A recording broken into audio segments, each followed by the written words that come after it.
olması dedi. Geldim, kendisini gördüm. Kızımızın içeriden 7. eşitişimdi. Keyin aktıkımını dişi çıkıp yerip kalaydı.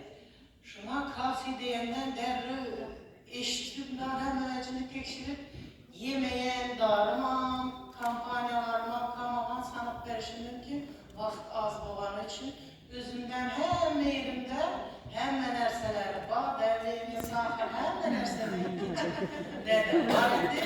Hazır ava derdi aldım, aldanın ki aktıklarım bilen hemen içtiğimiz eğit, Ramazan eğiti oldu.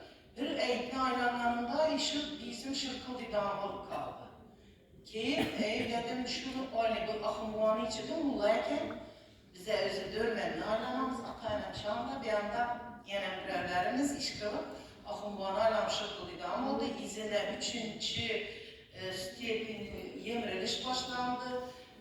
Aygül deyəni bir doktora davalandım, şunun yaxşı doktora keleki aşkazanım kızar, cızıltıdan oldu.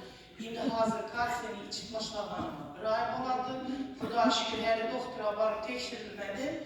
Tekşirilmek mi? Gerek miydi? Özüm serken doktor Ali Olkan bulup koymadı. Bir de yalan gep yok. İçken adam söyleyenler hem de işinin geplerini aytardı. Bunlar en eşitkenlerinde oturduğum lekin hazır 100% hem evvel işanı etmem yürütmek, hem beni teklif edip içirden başladı.